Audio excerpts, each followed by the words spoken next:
por lo que pasó el 30. Sí, importante la pregunta y la oportunidad que me da para aclarar esto, porque mucha gente ha hablado del 30 de abril sin saber realmente qué fue lo que pasó. Muchos analistas, mucha gente que se atribuía conocimiento de los detalles de cómo fue ese movimiento y realmente no tenían información. Yo quiero comenzar por decirte qué es lo que teníamos planificado, qué fue lo que se planteó para ese día. La propuesta era que en el medio de ese momento, de esas semanas en donde había una gran efervescencia, había una gran movilización, que se pudiese dar una movilización de los ciudadanos, pero que fuese acompañada por sectores militares y policiales. Y en función de eso nos pusimos a trabajar. Pero no era esa la única herramienta, la única variable. En paralelo, se venía trabajando en una sentencia que iba a aprobar el Tribunal Supremo de Justicia. Michael Moreno, presidente del Tribunal Supremo de Justicia, venía trabajando con nosotros directamente y a través de enviados en una sentencia que, 1, desmantelaba la Asamblea Nacional Constituyente, 2, desconocía la elección presidencial de mayo del año 2018 y 3, convocaba a unas elecciones presidenciales.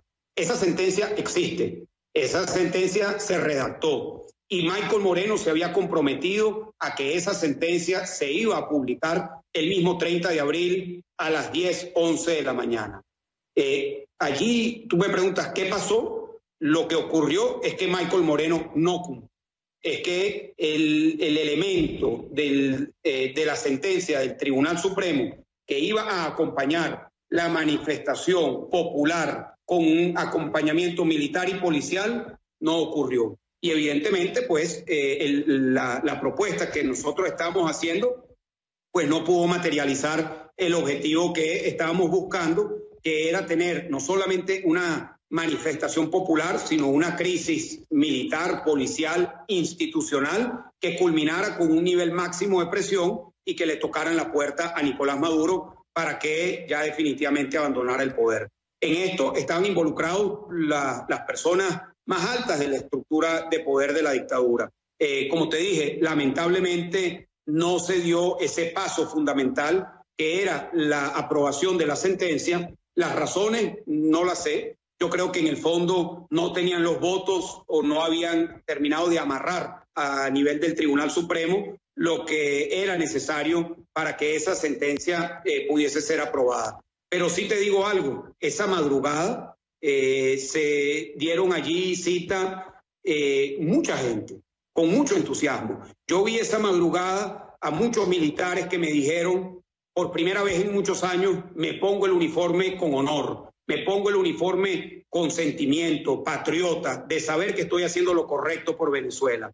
Y allí nos acompañaron militares, policías y distintos sectores que dieron una manifestación muy valiente de compromiso por Venezuela. Y te digo algo, Fernando, nosotros eso lo planificamos, lo hicimos con la mayor disposición, con la mayor entrega y como siempre, asumiendo riesgos. Y aquí es imposible avanzar si no asumimos riesgo. Y sí, se asumió un riesgo, lamentablemente no se dio el resultado que nosotros queríamos, pero seguimos y tenemos que seguir. Y yo sí tengo una autocrítica, si se quiere, de cómo nosotros como sector democrático apreciamos ese momento. En lugar de haberlo apreciado como un momento que por primera vez en 18 años se dio una manifestación clara, abierta, de un apoyo militar y policial a favor de la democracia, muchos sectores se quedaron simplemente en la crítica, en la distribución de las culpas,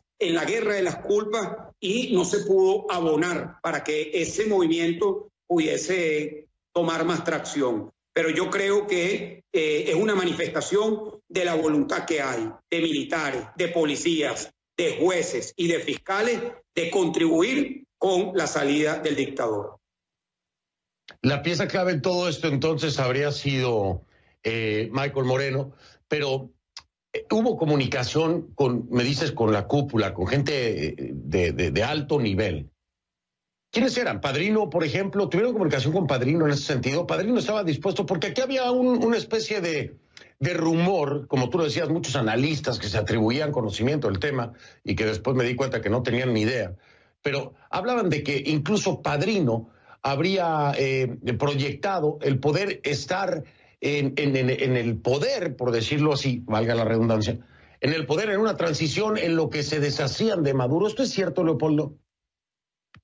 Mira, sí hubo contacto con Padrino, él estaba perfectamente al tanto de lo que estaba planteado, él y otras personas. Mira, Fernando, durante un mes, desde principios de abril hasta el 30 de abril, sectores militares establecieron contacto conmigo y me dijeron que querían hablar.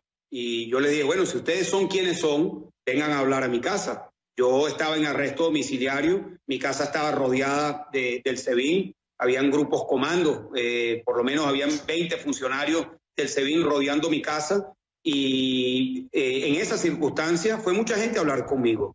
Fueron directores de policías a hablar conmigo, fueron comandantes del ejército, fueron comandantes y coroneles de la Guardia, fueron por supuesto los representantes de la estructura del SEBIN y conversamos sobre la situación que se estaba viviendo en Venezuela y sobre lo que podríamos hacer. Allí se llegó a la conclusión que la propuesta era unificar al pueblo, a la Fuerza Armada, a los sectores policiales en una manifestación popular, que como te dije, iba a venir acompañado de una sentencia del Tribunal Supremo que lamentablemente nunca llegó. Pero esa fue la propuesta.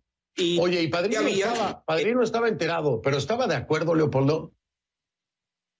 No bueno, él no fue uno de los que vino a mi casa, te mentiría si eso te lo dijera, pero la información de quienes se reunieron con él, por supuesto que sí, y allí había la disposición de todos de seguir adelante. Y hay gente que dice, bueno, es que se adelantaron, ¿no? Nos adelantamos a qué, si al final del día eran los militares los que estaban decidiendo cuándo iba a ser el momento en el que se tenía que dar ese paso. Y había un acuerdo, incluso, Fernando, hubo un documento, que yo lo tengo, de 15 puntos de cómo iba a ser la transición, de cómo se planteaba la transición en términos de la conformación de un Consejo de Estado, de la convocatoria a unas elecciones, de la prioridad de un plan de emergencia para atender las prioridades del país en términos humanitarios, en términos de alimentación y en términos de ingresos a los venezolanos. Todo eso estaba en una propuesta de 15 puntos que nosotros elaboramos conjuntamente con las personas que estaban participando en esto. Por supuesto, sobre estos 15 puntos estaba enterado Padrino, estaba enterado Michael Moreno y estaban enterados todos los que participaron en este proceso.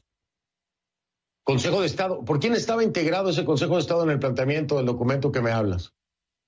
En ese documento el planteamiento era que lo iba a presidir Juan Guaidó y se iba a tener una participación de distintos sectores, incluyendo por supuesto la Asamblea Nacional, un Consejo de Estado que iba a tener una duración de 9 a 12 meses mientras se organizaba una elección presidencial. Es decir, el objetivo era y sigue siendo la convocatoria a una elección presidencial libre, justa y verificable. Yo he mantenido contacto y espero seguir manteniendo contacto con personas dentro de la estructura militar, personas cercanas a la dictadura, personas cercanas a Maduro, personas del PSV, con quienes hemos tenido también y vamos a seguir teniendo contacto, porque yo creo en eso. Yo creo en que nosotros tenemos que buscar todos los apoyos para buscar aislar a Maduro, porque el problema es Maduro, el problema es el dictador. Y yo veo disposición de muchos sectores en poder avanzar hacia un gobierno de emergencia que tenga la figura de un Consejo de Estado que nos permita convocar unas elecciones. Dos cosas, Leo, dos cosas. A ver, ¿cómo entender que Padrino, que Michael Moreno, que son dos piezas claves fundamentales en lo del 30 de abril y de todo lo que nos has dicho, cómo entender que sigan ahí? ¿Cómo entender que no se les haya castigado por parte del régimen de Maduro? ¿Cómo entender eso, Leopoldo? ¿No pudo haber sido un juego con ustedes y el intento del 30 de abril solo para finalmente traicionarlos y que desde el principio no estaban en el barco? ¿No puede ser eso? Mire, yo no lo creo, Fernando, y te lo digo por lo siguiente. Si eso hubiese sido así, yo no estaría aquí hablando contigo, porque esa madrugada me hubiesen llevado de vuelta a Ramo Verde. Es decir, no me hubiesen permitido estar allí con los militares, con los policías del SEBIN, del DGCIM, con la gente que nos acompañó. Si hubiese sido una trampa, esa madrugada pues nos agarraban y nos apresaban, tanto a mí como a Guaidó, y eso no ocurrió. Ahora, las motivaciones de esas personas yo no las conozco. Tendría que preguntarle a ellos, ¿no?